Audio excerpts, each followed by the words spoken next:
अपने गांव, अपने घर, अपने परिवार के बीच पहुंचे हैं। मेरी प्रार्थना है कि छठ मैया सबकी समृद्धि, सबके कल्याण का आशीर्वाद दे। साथियों, सूर्य उपासना की परंपरा इस बात का प्रमाण है कि हमारी संस्कृति, हमारी आस्था का प्रकृति से कितना गहरा जुड़ाव है। इस पूजा के जरिए हमारे जीवन में सूर्य के प्रकाश का महत्व समझाया गया है। साथ ही ये संदेश भी दिया गया है कि उतार चढ़ाव जीवन का अभिन्न हिस्सा है। इसलिए हमें हर परिस्थिति में एक समान भाव रखना चाहिए। छठ मैया की पूजा में भांति भांति के फलों और ठेकुआ का प्रसाद चढ़ाया जाता है। इसका व्रत भी किसी कठिन साधना से कम नहीं होता। छठ पूजा की एक और खास बात होती है कि इसमें पूजा के लिए जिन वस्तुओं का इस्तेमाल होता है उसे समाज के विभिन्न लोग मिलकर तैयार करते हैं। इसमें बांस की बनी टोकरी या सुपली का उपयोग होता है। मिट्टी के दियों का अपना महत्व होता है। इसके जरिए चने की पैदावार करने वाले किसान और बतासे बनाने वाले छोटे उद्यमियों का समाज में महत्व स्थापित किया गया है। इनके सहयोग के बिना छठ की पूजा संपन्न ही नहीं हो सकती। छठ का पर्व हमारे जीवन में स्वच्छता के महत्व पर भी जोर देता है। इस पर्व के आने पर सामुदायिक स्तर पर सड़क, नदी, घाट, पानी के विभिन्न स्रोत सबकी सफाई की जाती है। छठ का पर्व एक भारत श्रेष्ठ भारत का भी उदाहरण है। आज बिहार और पूर्वांचल के लोग देश के जिस भी कोने में हैं, वहां धूमधाम से छठ का आयोजन हो रहा है। दिल्ली, मुंबई समेत महाराष्ट्र के अलग अलग जिलों और गुजरात के कई हिस्सों में छठ का बड़े पैमाने पर आयोजन होने लगा है। मुझे तो याद है, पहले गुजरात में उतनी छठ पूजा नहीं होती थी, लेकिन समय के साथ आज करीब करीब पूरे गुजरात में छठ पूजा के रंग नजर आने लगे हैं। ये देखकर मुझे भी बहुत खुशी होती है। आजकल हम देखते हैं विदेशों से भी छठ पूजा की कितनी भव्य तस्वीरें आती हैं। यानी भारत की समृद्ध विरासत, हमारी आस्था दुनिया के कोने कोने में अपनी पहचान बढ़ा रही है। इस महापर्व में शामिल होने वाले हर आस्थावान को मेरी तरफ से बहुत बहुत शुभकामनाएं। मेरे प्यारे देशवासियों, अभी हमने पवित्र छठ पूजा की बात की, भगवान सूर्य की उपासना की बात की। तो क्यों न सूर्य उपासना के साथ साथ आज हम उनके वरदान की भी चर्चा करें। सूर्य देव का ये वरदान है सौर ऊर्जा, सोलर एनर्जी। आज एक ऐसा विषय है जिसमें पूरी दुनिया अपना भविष्य देख रही है। और भारत के लिए तो सूर्यदेव सदियों से उपासना ही नहीं, जीवन पद्धति के भी केंद्र में रह रहे हैं। भारत आज अपने पारंपरिक अनुभवों को आधुनिक विज्ञान से जोड़ रहा है। तभी आज हम सौर ऊर्जा से बिजली बनाने वाले सबसे बड़े देशों में शामिल हो गए हैं। सौर ऊर्जा से कैसे हमारे देश के गरीब और मध्यम वर्ग के जीवन में बदलाव आ रहा है, वो भी अध्ययन का विषय है। तमिलनाडु में कांचीपुरम में एक किसान है, थिरु के एजिलन। इन्होंने पीएम कुसुम योजना का लाभ लिया और अपने खेत में 10 हॉर्स पावर का सोलर पंप सेट लगवाया। अब उन्हें अपने खेत के लिए बिजली पर कुछ खर्च नहीं करना होता है। खेत में सिंचाई के लिए अब वो सरकार की बिजली सप्लाई पर निर्भर भी नहीं है। वैसे ही राजस्थान के भरतपुर में पीएम कुसुम योजना के एक और लाभार्थी किसान हैं कमलजी मीणा। कमल जी ने खेत में सोलर पंप लगाया, जिससे उनकी लागत कम हो गई है। लागत कम हुई तो आमदनी भी बढ़ गई। कमल जी सोलार बिजली से दूसरे कई छोटे उद्योगों को भी जोड़ रहे हैं। उनके इलाके में लकड़ी का काम है, गाय के गोबर से बनने वाले उत्पाद हैं, इनमें भी सोलर बिजली का इस्तेमाल हो रहा है। वो 10-12 लोगों को रोजगार भी दे रहे हैं। यानी कुसुम योजना से कमल जी ने जो शुरुआत की, उसकी महक कितने ही लोगों तक पहुंचने लगी है। साथियों, क्या आप कभी कल्पना कर सकते हैं कि आप महीने भर बिजली का उपयोग करें और आपका बिजली बिल आने के बजाय आपको बिजली के पैसे मिले? सौर ऊर्जा ने ये भी कर दिखाया है। आपने कुछ दिन पहले देश के पहले सूर्य ग्राम गुजरात के मोढेरा की खूब चर्चा सुनी होगी। मोढेरा सूर्यग्राम के ज्यादातर घर सोलर पावर से बिजली पैदा करने लगे हैं। अब वहां के कई घरों में महीने के आखिर में बिजली का बिल नहीं आ रहा, बल्कि बिजली से कमाई का चेक आ रहा है। ये होता देख अब देश के बहुत से गांवों के लोग मुझे चिट्ठियां लिखकर कह रहे हैं कि उनके गांव को भी सूर्यग्राम में बदला जाए। यानी वो दिन दूर नहीं जब भारत में सूर्य ग्रामों का निर्माण बहुत बड़ा जन आंदोलन बनेगा। और इसकी शुरुआत मोढेरा गांव के लोग कर ही चुके हैं।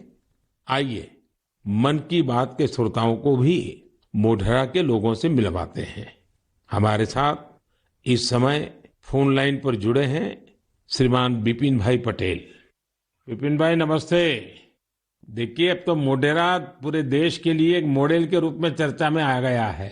लेकिन जब आपको अपने रिश्तेदार परिचित सब बातें पूछते होंगे तो आप उनको क्या बताते हैं?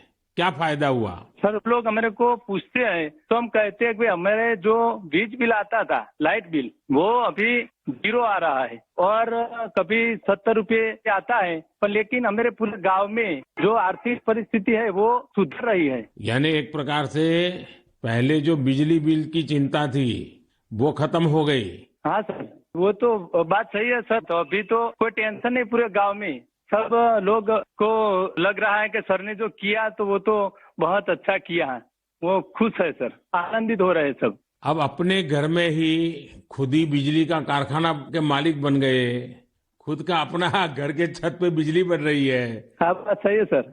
तो क्या ये बदलाव जो आया है उसकी गांव के लोगों पे क्या असर है? सर, वो पूरे गांव के लोग वो खेती कर रहे हैं तो फिर मेरे को बिजली की जो झंझट थी तो उसमें मुक्ति हो गई है। बिजली का बिल तो भरना नहीं है, निश्चित हो गए है सर। मतलब बिजली का बिल भी गया और सुविधा बढ़ गई, झंझट भी गया सर। और सब जब आप यहाँ आए थे और तो 3D शो जो यहाँ उद्घाटन किया तो इसके बाद तो मोढेरा गांव में 4 चांद लग गए सर। और वो जो सेक्रेटरी आए थे सर, जी जी, तो वो गांव फेमस हो गया सर। या यूएन के सेक्रेटरी जनरल, उनकी खुद की इच्छा थी। उन्होंने मुझे बड़ा आग्रह किया कि भाई इतना बड़ा काम किया है तो मैं वहां जाके देखना चाहता हूँ। चलिए विपिन भाई, आपको और आपके गांव के सब लोगों को मेरी तरफ से बहुत बहुत शुभकामनाएं। और दुनिया आप में से प्रेरणा ले और ये सोलर एनर्जी का अभियान घर घर चले। ठीक है सर, वो हम लोगों को बताएंगे कि भाई सोलर लगवाओ, आपके पैसे से भी लगवाओ तो बहुत फायदा है। हाँ, लोगों को समझाइए। चलिए, बहुत बहुत शुभकामनाएं। धन्यवाद भैया। Thank you sir, thank you sir. मेरा जीवन धन्य हो गया आपसे बात करके। विपिन भाई का बहुत बहुत धन्यवाद। आइए अब मोढेरा गांव में वर्षा बहन से भी बात करेंगे।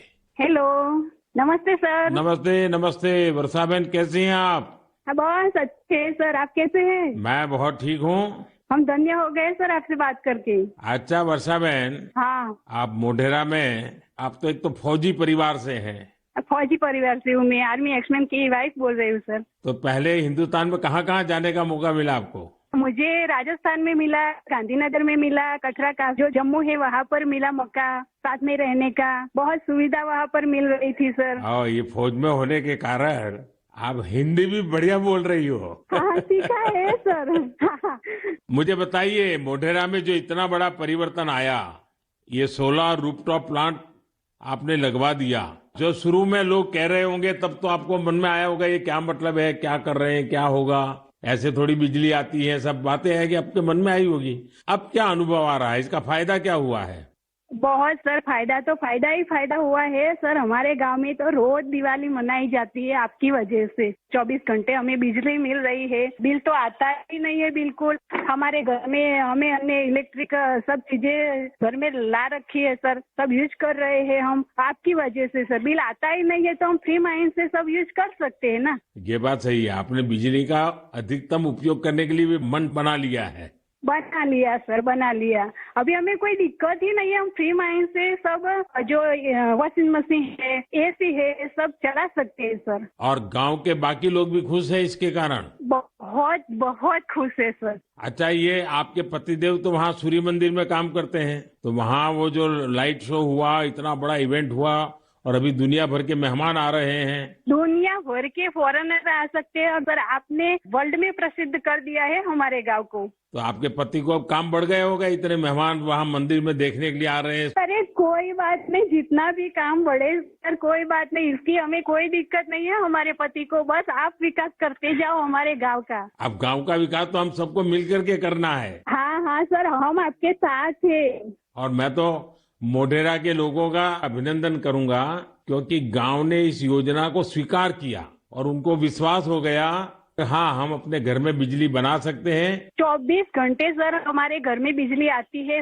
और हम बहुत खुश हैं। चलिए, मेरी आपको बहुत शुभकामनाएं हैं। जो पैसे बचे हैं इसका बच्चों के भलाई के लिए उपयोग कीजिए। उन पैसों का उपयोग अच्छा हो ताकि आपका जीवन को फायदा हो। मेरी आपको बहुत शुभकामनाएं हैं। और सब मोढेरा वालों को मेरे नमस्कार। साथियों, वर्षाबेन और विपिन भाई ने जो बताया है वो पूरे देश के लिए, गांवों शहरों के लिए एक प्रेरणा है। मोढेरा का ये अनुभव पूरे देश में दोहराया जा सकता है। सूर्य की शक्ति अब पैसे भी बचाएगी और आय भी बढ़ाएगी। जम्मू कश्मीर के श्रीनगर से एक साथी हैं मंजूर अहमद लईवाल। कश्मीर में सर्दियों के कारण बिजली का खर्च काफी होता है। इसी कारण मंजूर जी का बिजली का बिल भी 4,000 रुपये से ज्यादा आता था। लेकिन जब से मंजूर जी ने अपने घर पर सोलर रूफटॉप प्लांट लगवाया है, उनका खर्च आधे से भी कम हो गया है। ऐसे ही ओडिशा की एक बेटी कुन्नी देवरी सौर ऊर्जा को अपने साथ साथ दूसरी महिलाओं के रोजगार का माध्यम बना रही है। कुन्नी ओडिशा के केंदुझर जिले के करदापाल गांव में रहती है। वो आदिवासी महिलाओं को सोलर से चलने वाली रीलिंग मशीन पर सिल्क की कताई की ट्रेनिंग देती है। सोलर मशीन के कारण इन आदिवासी महिलाओं पर बिजली के बिल का बोझ नहीं पड़ता और उनकी आमदनी हो रही है। यही तो सूर्यदेव की सौर ऊर्जा का वरदान ही तो है। वरदान और प्रसाद तो जितना विस्तार हो उतना ही अच्छा होता है। इसलिए मेरी आप सबसे प्रार्थना है, आप भी इसमें जुड़े और दूसरों को भी जोड़े।